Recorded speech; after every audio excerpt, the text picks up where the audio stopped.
Three good news items and one bad. Let's break it down on this episode of Locked On Wolverines.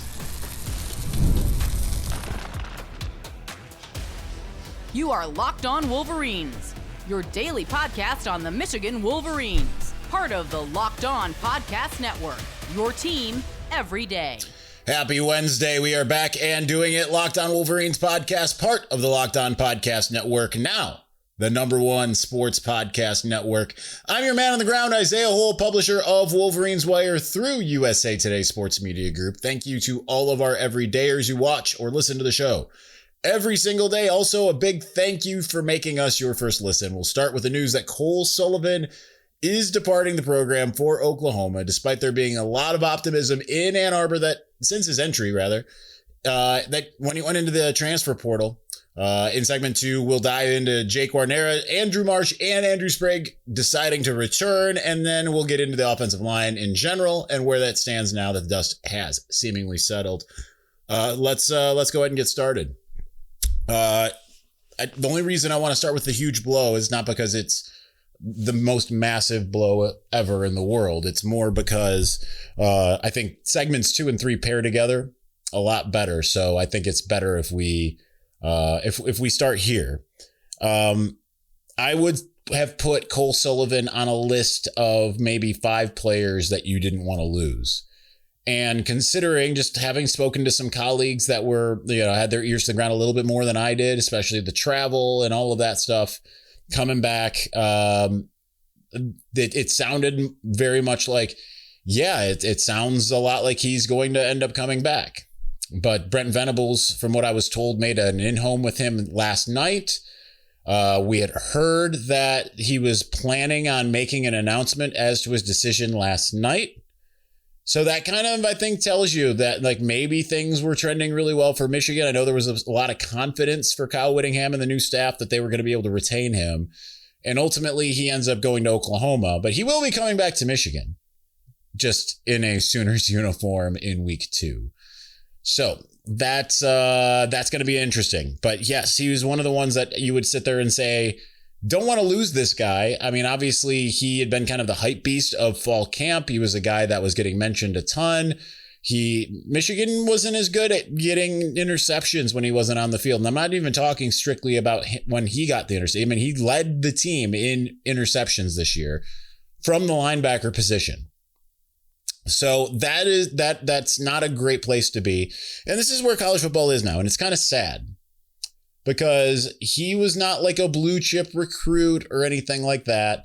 He was a guy who Michigan identified. No one had really heard of him coming out of Pennsylvania. And it was one of those ones that was like, as the recruitment went on, obviously he was staying with Michigan, but it was like, wow, this might be a really good ID. This isn't quite the same as losing, if they would have lost Mason Graham, but it was kind of a similar ability to identify talent.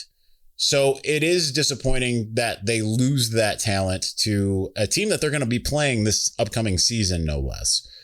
However, it isn't the end of the world. I am of the belief that having elite linebackers is the best possible thing that you can do defensively. But the analytics don't bear that out, but that's just a personal belief as far as that's concerned. Obviously, you just want your front to be phenomenal regardless. But I think that there is a silver lining here, because obviously that's what we do. We look for a lot of silver linings and all of that kind of stuff.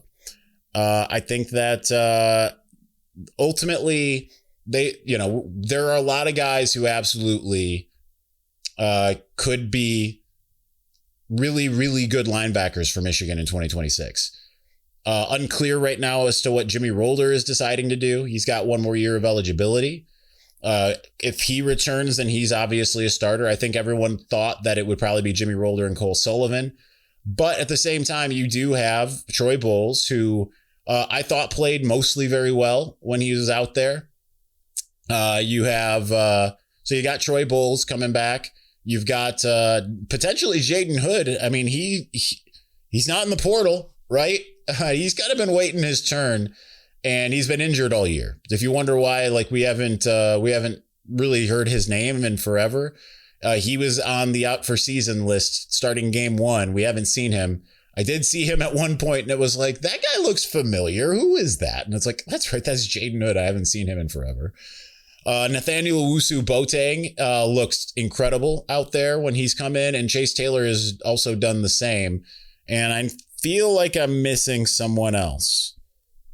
So they've got a decent amount of guys. Now, Kyle Whittingham had revealed yesterday on Rich Eisen it is a 4-2-5 that does change into a 4-3 when a team's in 12 personnel.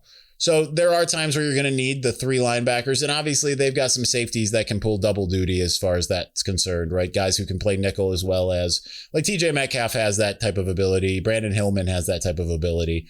It's just about identifying the personnel. But now it's kind of the question, do you want to go out and get a linebacker? You lost your 2 starting linebackers from last year. You lost one of your heavy rotational guys. That's not ideal. He was probably a top 5 player on the team in terms of trajectory and ability and all of that stuff. There's no sugarcoating that. There are silver linings, but that doesn't overwrite the loss that this is. But if you are free to allocate some more money to other positions, then there are positions available to you to be able to find some others. So it's going to be really interesting. That is all I really have to say about Cole Sullivan. So let's move forward. Let's get into the good news. Spend more time on the good news. And let's do that here in just a moment. But before we do, the college football playoff is here, and FanDuel is giving all customers even more ways to get in on the action every single game day of the playoffs. Because right now, every college football playoff game day, FanDuel users get a profit boost waiting for them in the app. Here's what I love about it.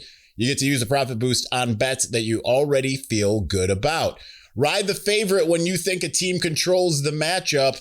Take a shot on the underdog if you feel an upset coming, or build a parlay around the players and moments you think decide the game. Then you apply the profit boost and go. There we go.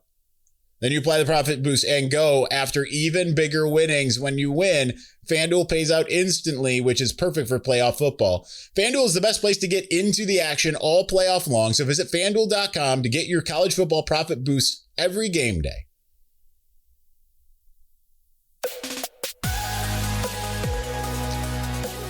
Thank you for making Locked On Wolverines your first listen of the day, and thank you for making Locked On the #1 sports podcast network. You already live your team every day. Now take it up a level and go ad-free. Join the Everydayer Club today and get Locked On Wolverines with no interruptions, members-only Discord access, and more, all for just $5 a month or $50 a year. I'm telling you, the Discord's where it's at. We're having a ball over there. So go to LockedOnWolverines.com. Nope. Did that wrong. LockedOnWolverines.supercast.com. There you go. Or check the link in the show notes to learn more. All right. Good news on 3 fronts as well between yesterday and today. Jake Guarnera and Andrew Sprague both announced their return. Andrew Marsh is reported to have a new deal in place. He has not announced his return yet. So with that in mind, I think we're just kind of waiting and seeing. And I can add in Justice Haynes. It was a carefully worded tweet, but at the same time, I think that I think he would return to Michigan. But the tweet said he's considering returning to college football instead of the NFL for another year. I guess it depends on, is Michigan going to pay him the amount that he would need, or is another school going to? I would bet Michigan. And that would give Michigan the best running backs room that you could possibly have. But let's start with Marsh, because that's the name that everyone's been kind of waiting on. There's been some drama behind the scenes. People who are asking me in the Discord, are you concerned that he hasn't signed yet? I'm not. Not going to share the story. It's not my info to share as to what's going on, what had gone on behind the scenes. But ultimately, yes, I feel pretty confident that he will, that he will return. And that's big, because now, you've already got one wide receiver that you look at and say, yeah, that's a big target for Bryce. Now, there are times where Bryce hasn't seen his big target, unfortunately. And this is one of the things that thankfully Kyle Whittingham talked about on Rich Eisen is being able to teach him to go through his progressions and see the field better, the footwork, all of that stuff, because that had been an issue, especially late. Like there was a couple times against Ohio State where it felt like Marsh was running free. Bryce didn't see him. There was once for sure against Texas that I can recall where, this is how you usually can tell. Bryce makes a decision. He gets rid of the ball. He throws it to the other side of the field. I look up in front of me and I see completely not wide open, but like all alone Andrew Marsh in the end zone. No defensive backs near him. None getting up. None like running back. It's like, okay, he was completely wide open down here, and yet Bryce didn't see him. So I mean, obviously some of that stuff is going to have to change. But at the same time, I think that is it's really big that because otherwise you start looking at it and saying they might need to get a couple different portal guys, right? And now you might just say one wide receiver, maybe two. I mean, I think two, but otherwise you're looking at like maybe three, maybe four. And obviously I've got my eye on Quincy Porter. I haven't heard anything. I know there's a report saying that it sounds like there is some interest, at least from Michigan's side there. There obviously was before. Michigan finished second for Quincy Porter last time around. Penn State was probably third, and Marcus Hagans, who was his lead recruiter at Penn State, is now at Michigan. So we'll just keep an eye on that. And before anyone asks, like, oh, who are they targeting? What is going on there? Listen, I honestly don't know. Again, I'm not trying to be an insider. Sometimes I get inside info, but I don't know. So at this point, I'm following along with you on this, and I'm not really trying to dig deeper. I'm just waiting for the dust to settle a little bit more and see a little bit more of what is what at this point. But Andrew Marsh coming back is massive for Michigan, but I think just as massive, they've completely locked down their offensive line. So you got the two guys who were in the portal that you absolutely had to keep one way or another are back. Jake Guarnera and Andrew Sprague both announced that they are returning. Sprague felt like he was definitely gone. We've been talking about how Guarnera probably was likely to come back, that we felt good about that potential. Just given kind of some of his comments and everything he said after Whittingham was hired, it was kind of a surprise that he entered the portal to begin with. But I think that, you wonder with some of these, and Evan Link also announced he's returning as well. So you've got a full complement of guys. We'll get into the whole offensive line in general in segment 3, but I mean, getting Guarnera, who was probably your best lineman last year, back is big. You couple that with Blake Frazier, who says he's coming back, Andrew Babalola, who says he's coming back.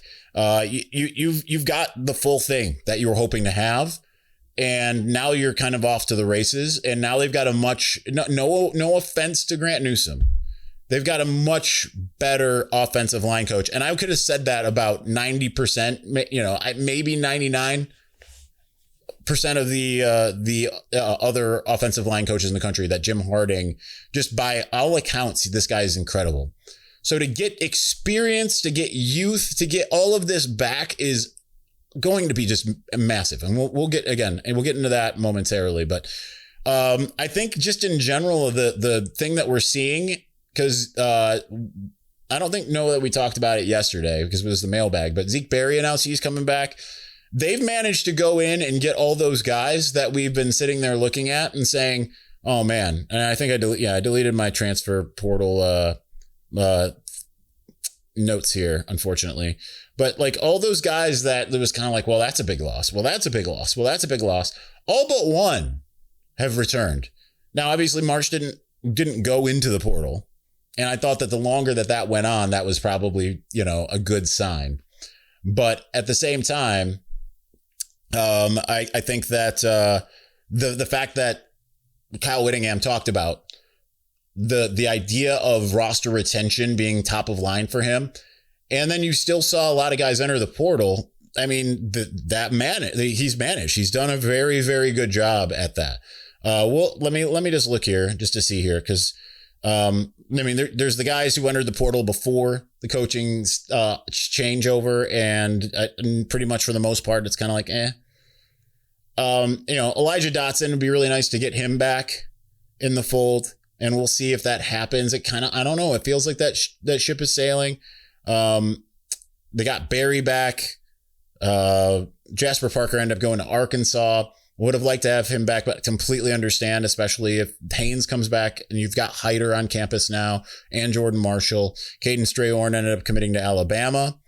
Devin Baxter's leaving. Jaden Mangum is gone to Purdue. Sprague's back. Samaj Morgan's leaving. Jake Guarnera's back. I know Eda's leaving. That's probably the other one that you kind of want to bring back, right? Like, just at least get guys that can do it at this level that are already in there in the room. Get them back. Prescorn is leaving, and Ben Roebuck is leaving. Mikey Keene is leaving. So they obviously need quarterback. There's the Louisville backup that they're looking to bring in. Beckham Sunderland is leaving, but they have eyes on the kicker from Pitt. They just got the long snapper from Pitt. And Bryson Cusdall is leaving, which is not exactly a surprise either. So that's where we're at. And Jordan Young. That one's kind of a hit to the chest as well, especially because we started seeing him more and more. He had big play against Texas as well. So nonetheless, I just feel like they're doing a really good job. There's probably 3 guys that you hope that they can bring back. Maybe they bring back 2. Dotson, Jordan Young, and Enoetta. That if they can manage to bring back 1 or 2 of those guys, maybe all 3. Then that even speaks more massively, because you want to be able to keep the talent that you have rather than go and get. But there's other guys that they can go out and get. Dotson's a corner now instead of a safety, at least, and who knows if the position's a part of it. Smith Snowden sounds like he's trending pretty hard to Michigan. There's other guys out there they can get. Emmanuel Carnley's back in the open market. So, I mean, there are a lot of options for Michigan there, but yeah. That's it. That's the segment. All right. So let's talk about the offensive line in general. There's a little bit more to kind of dig into. So let's do that here in just a moment.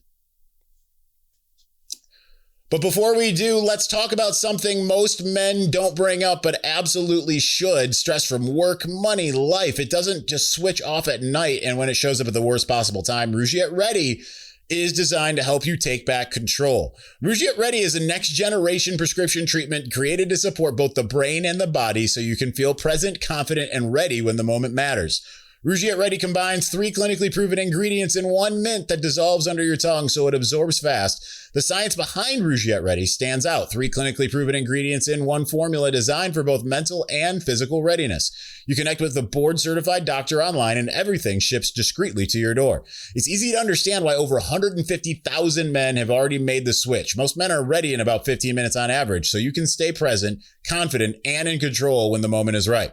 So if you've been thinking about taking the next step, now's the time. Head to rougiet.com/lockedoncollege. That's RUGIET.com/lockedoncollege to get 15% off your order for a limited time. Rouge Yet Ready. Feel present, feel confident, feel ready.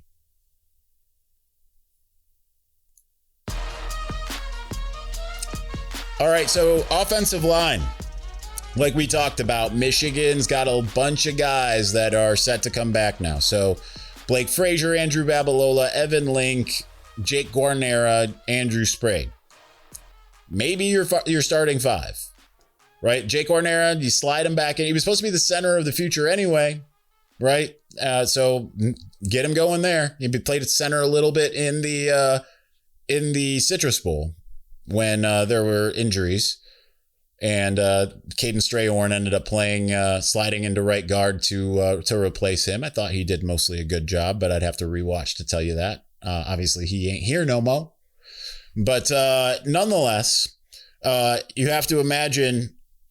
I mean, now you start to kind of like wonder exactly. I think I just mentioned 6 guys. Andrew Babalola felt like he was maybe almost too good to keep off the field going up against Evan Link in fall camp, and then he gets injured and Evan Link wins, if for no other reason than by default. Feels like he could move inside. Blake Frazier already entrenched. I know some are going to say he could move inside. Sprague, I mean, I kind of feel like Sprague could move inside, just body type wise. So I mean, already you've got a bunch of guys. Is that everybody? I don't feel like that's everybody. I mean, you still got Brady Norton. You've got back, and this isn't a knock on Caden Strayhorn. He's just young, and we haven't seen a lot of him, but we have seen a little bit of him. Would have been good to keep. I got to talk to Jason Strayhorn a few times, and definitely thought he was a world-class dude. So it's kind of disappointing anytime you get to meet parents and find out that they're awesome. I know he's a Sparty, but I mean, he was just such a cool guy to talk to. So that's always disappointing. But at the same time, like this is along with Jim Harding, this is an offensive line that's got bodies that you look at and say, okay, yeah. Not to mention they're bringing in Malachi Lee, who has like the body type already. Watching him do drills at the All-American Bowl down in San Antonio. I mean, absolutely phenomenal watching him. Like he's just owning it. Like you got him, and you still got some other young guys that, you know, they're going to take a little bit of time to develop. And I'm trying to think of Avery Gash could be a guy, right? Like they're going to get coached up in ways that I feel like, again, I thought Grant Newsome did a very good job this year. I felt like had Sharon Moore not done all the things that he did, the best way to put it, I think that Grant Newsome did enough this year to save his job. But like, I did think that Joe Moore Award watch list stuff was a little bit of a paper tiger. Run game was very good. Pass game was, So Jim Harding, we'll see, because like, he's managed to do a little bit of both. And this could have almost that like Tim Drevno to Ed Warner effect to some degree. It's going to be really interesting to see.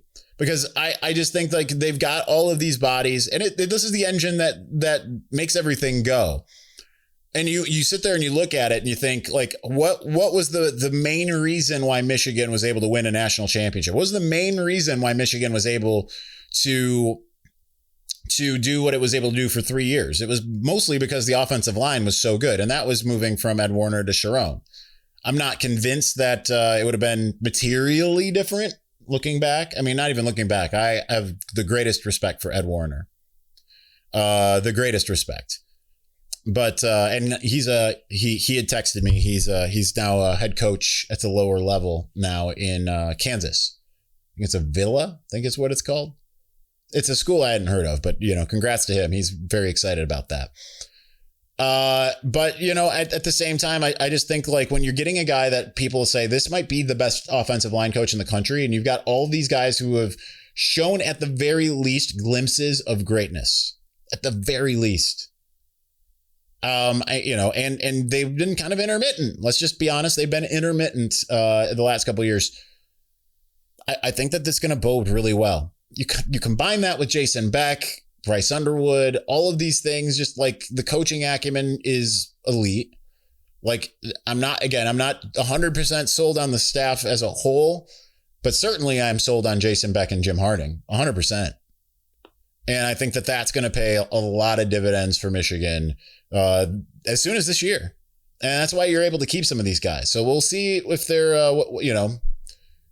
how things continue in terms of that. And it's you've got to feel good about the trajectory of the offensive line, because they're not very far removed from being an elite unit. So that'll be interesting to see. All right, I guess I'm keeping it short. That's all I got. 24 minutes. Disappointing. I'm disappointed in myself. Kind of. But anyway, that's going to do it. That's terrible disappointment. Thank you for watching. Thank you for listening. We will talk to you again soon. Peace.